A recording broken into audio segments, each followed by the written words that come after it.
The final Fortnite update is here, and it is absolutely insane. The global preparation for the final event and the attack of the Voyager has officially begun.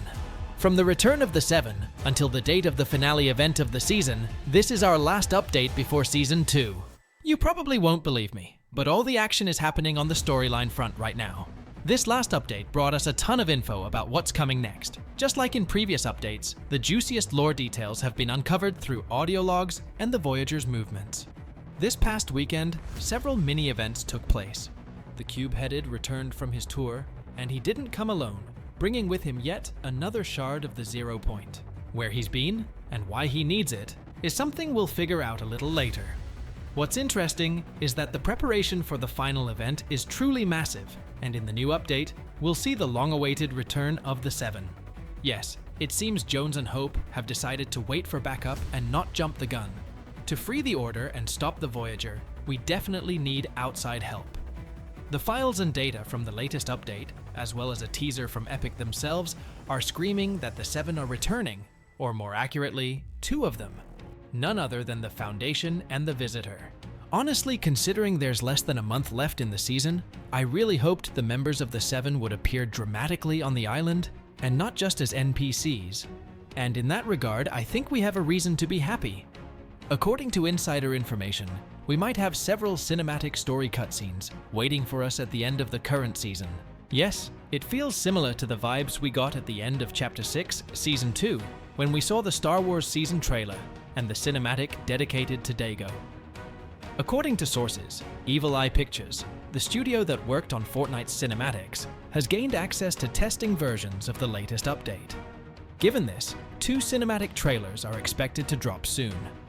One for the current season's finale, and a second one for the release of Chapter 7 Season 2. But let's get back to the Voyager himself and his sinister plan. For the first time on Saturday, the Voyager and his ships returned to the island and immediately took action. Not long after his ship arrived on the island, Dark Voyager stepped out and began preparations to release the very second 0 point shard he brought with him. From everything we know, he is preparing to fully recreate the 0 point. The only question is why and for what purpose? Is he doing this on the orders of some other higher leaders? Or has he become one of the commanders of the last reality himself? That's what we need to figure out together. So hit the like button right now and don't forget to subscribe, because the final weeks of the season promise to be truly unforgettable. Now, let's move on to the other highlights of the update. The entire final seasonal update is dedicated to Valentine's Day and the return of the Seven. And of course, Epic wouldn't be Epic if they didn't squeeze in a few more collaborations that will be available over the next few weeks. The second wave of the Fortnite and K-pop Demon Hunters collaboration is set to begin this week. According to the source, this time Fortnite will be visited by Jinwoo and his faithful companion Derpy. And yes, it seems the whole Saja Boys lineup won't be here, only the frontman for now. But you can also count on exclusive emotes. One of them will surely be a dance to the track Soda Pop. Also, with the second wave of K-pop Demon Hunters, various mythic items will return to the island from the vault, including a sword and a teleportation mask. So, yeah, Demon Hunters fans can rejoice, but all other Overwatch fans should also be happy. That's because tomorrow, Blizzard will hold a spotlight conference where they'll show off new collaborations, and a trailer dedicated to Fortnite and Overwatch may very well be among them. Marvel Rivals fans won't be left out this time either, as the Magic and Luna snow skins will finally appear in the item shop. But this is just the tip of the iceberg, as it's been revealed that Fortnite is preparing some absolutely wild seasons and is betting big on collaborations that will completely turn the game on its head, transforming it into a genuine pop culture phenomenon. We all remember how Epic Games already smashed all the charts with The Simpsons season, where they built an entire cel-shaded Springfield and pulled off the genius South Park crossover, turning the kids' theme park into Cartman Land. And those are just the appetizers. The biggest hype is building around Minecraft. Insiders are now claiming that a true collaboration is already in early development and will be a total game changer. We're talking not just about skins, but a complete map overhaul where regular structures will be replaced with cubic blocks. Perhaps the Ender Dragon will appear as a boss, along with a ton of mythic weapons and LEGO-level events, because Microsoft and Epic want to make this a historic event and eclipse everything that has ever happened in gaming before. That sounds massive. How do you feel about a collaboration like that? And do you love Minecraft? Share your thoughts in the comments. Along with the final season update, the South Park collaboration event will also end, and the new Crown Jam mode will only be available until February 9th. I'd like to take a closer look at that point. The very phrase Fortnite Metaverse is enough to make some people cringe. Nevertheless, the Metaverse has existed in our game for 3 years now, and Epic Games clearly doesn't plan to stop there and will continue to develop this idea. However, despite all of Epic's ambitious plans, the Metaverse hasn't been doing well recently. A very strange Fall Guys mode was recently released, which set a low online record. It's unclear what Epic will do next. I want to discuss what will happen next with the Metaverse, how Epic should fix it, and why the Fall Guys mode was even necessary. I'd like to start with the most pressing issue, Crown Jam mode. I want to express my detailed opinion on this mode, because what is happening with it has genuinely surprised me. Rumors about its creation circulated for a very long time, with claims that the mode was being developed jointly with Warner Bros., and that it would have some kind of rating system. The relationship between Warner Bros. And Epic has always been quite warm, and before the mode's release, a huge number of collaborative skins with that company came out. Players speculated differently, first thinking it would be a superhero shooter like Marvel Rivals but with DC characters, then that it might be a revival of Multiversus in a Fortnite format. Finally, rumors emerged that the game would be like NBA but with Looney Tunes characters. In the end, we did get a basketball-style game, but it was Fall Guys. Honestly, this whole situation is incredibly frustrating. We could have had our own version of Marvel Rivals with DC characters, but instead we got a Fall Guys fragment that will only be in the game for 2 weeks. I'm not against Fortnite becoming a launcher where you can play different games. It's an interesting concept, but not for the time we are in now. Epic first needs to show its main audience that the Metaverse is a sound concept and that it can offer many great modes. Epic has succeeded in this before. Starting with Chapter 6, all the Metaverse modes we received were maximally in the Fortnite style, where we were literally given the opportunity to play Chapter 1 of Fortnite, or Ballistic, where you played with your Fortnite skins and wraps, and Blitz mode, which is literally based on different chapters of Fortnite. This is a great concept.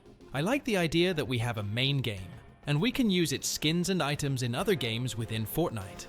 Therefore, I think it would be great if the Metaverse continued to develop in this direction.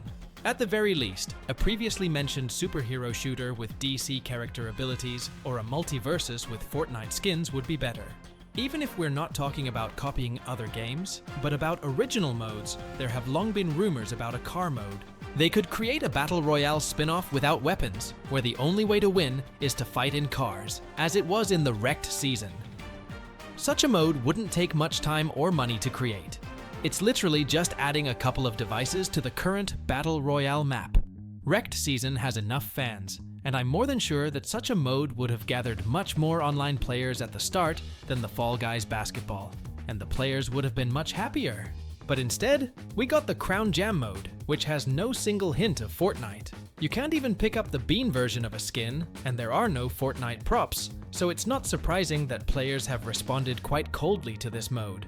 I don't oppose Fall Guys being in Fortnite eventually, but as I said, Epic needs to approach this issue very carefully and add things gradually. I want to remind you separately that this basketball mode was in development for over a year, a whole year.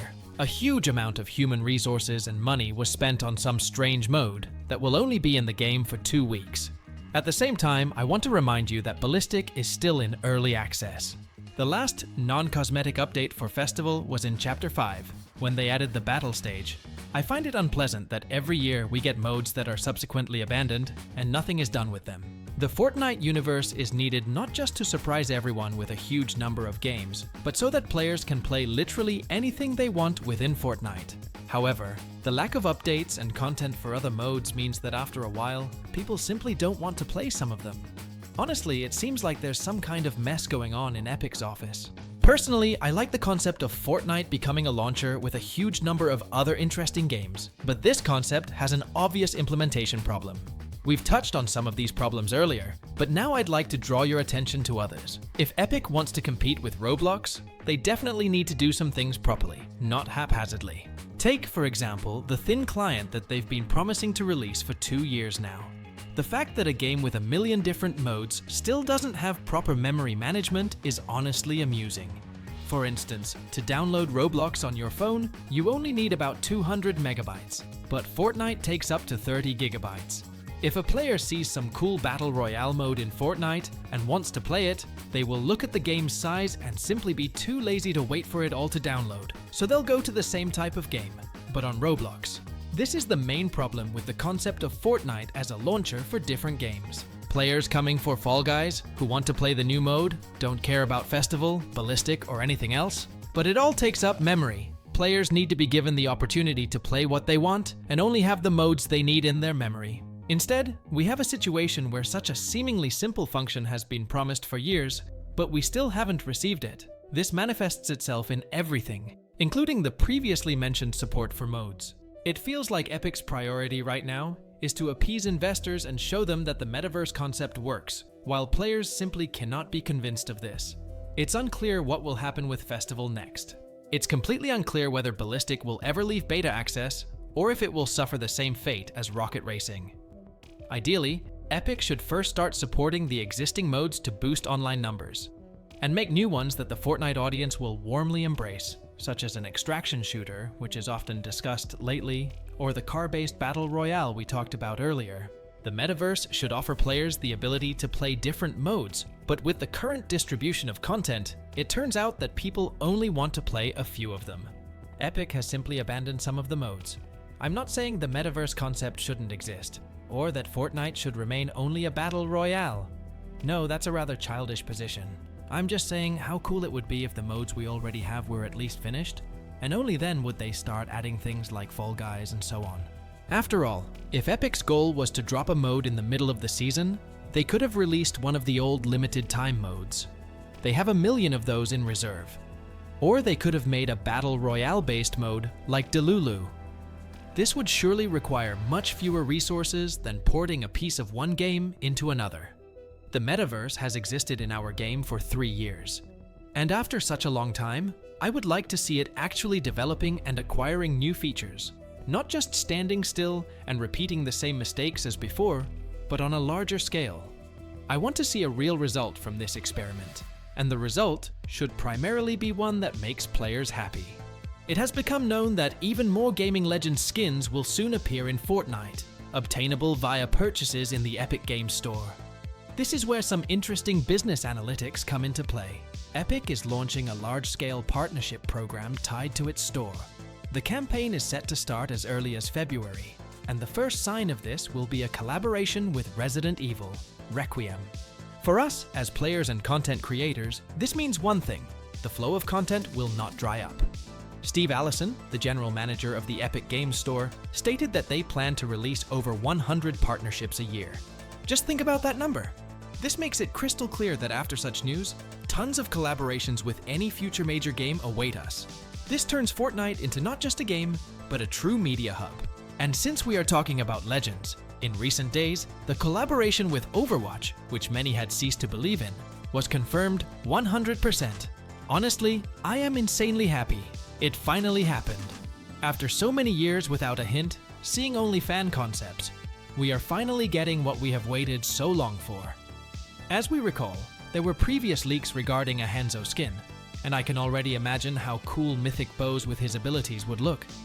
However, it is possible that we will also get Tracer, who is arguably the face of the entire Overwatch franchise. Her ability to rewind time could become an incredible movement mechanic that flips the meta. This collaboration will also take place during the second season, making it one of the most content-rich seasons in recent years. Now, I would like to talk about the structure and length of the season itself. It will last only 56 days. Honestly, I have mixed feelings about this, though they are mostly positive. I don't know why Epic made this decision, whether it was a desire not to drag things out, or an attempt to make us feel a more dynamic rhythm. Compared to the first season, this feels like a sprint. After all, hand on heart, the first season, which lasts a total of 3 months, is starting to feel somewhat long and sluggish. Yes, we had Winterfest and a rather amusing collaboration with South Park, but by the end of the 3rd month, it all starts to seem a bit drawn out. We simply get tired of the same map and meta. I experienced similar sensations during Chapter 6, Season 4, which also turned out to be quite dragged out. Fortunately, we had Fortnite mares back then, which literally saved the situation by flipping the gameplay experience and the vibe of the map as a whole. So frankly, the 56-day duration of the second season might actually play into Epic's hands, and ours too. I expect something driven, similar to what we had in Chapter 5, Season 2. Just remember how new that felt. Flying on the wings of Icarus, wielding Zeus's thunderbolt, that was pure action. Hopefully, such a fast seasonal pace will play a positive role in player engagement. For us content makers, it is a breath of fresh air. There is always something to discuss, always a new reason for a video or stream. This opens opportunities for new boundaries and modes, because as we recall, the metaverse with Disney is just around the corner. In that collaboration, they will likely manage to surprise us in ways we cannot even imagine. Perhaps this Norse bridge is leading us towards something grandiose that will unite all these universes into one cohesive story. Naturally, a ton of you are hyped for the inside scoop on Kratos' return, and get this, it looks like he's coming back, and he's not rolling solo. His kid, Atreus, is tagging along. Personally, I'm kind of scratching my head about how Epic is gonna pull off his model. Maybe they'll stretch out his legs like they did with Eleven from Stranger Things.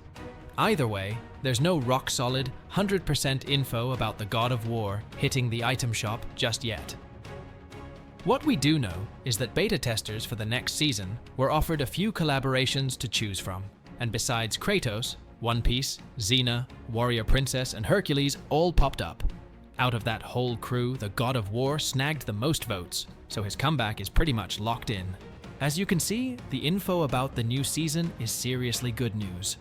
At least I haven't spotted anything mega cringe or boring, which is a huge plus. And for the first time in a long time, we don't know exactly what Epic has planned for us, so there's a major buzz for the new season. And of course, the map is expected to totally switch up in March under the influence of ancient magic. The sunny Battlewood locations will swap out for harsh Scandinavian landscapes, where the Ice King will take center stage as the main antagonist or even an ally in the fight against the Titans. Leaks confirm that figures like the monstrous wolf Fenrir, breaking his chains, a Valkyrie, and possibly a new version of Kratos will be in the Battle Pass, setting the perfect stage for the King's true rule. Considering all this info, the Ice King being absent from OG was a strategic timeout before he takes back his throne in a season that's a thematic match made in heaven for him, dedicated to the tough northern gods and eternal frost. So what are your thoughts on this season? I know on the one hand, it seems a little odd to make such a sharp pivot from a sunny biome to a Nordic theme.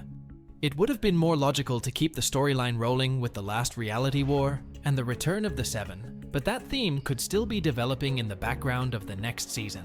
Then again, knowing Epic and how they love to sometimes repeat seasons, like the spy and heist themes, maybe we'll see a repeat of something like the Myths and Mortals season, which was based on ancient Greek mythology. Whether that's a good or bad thing is totally up to you,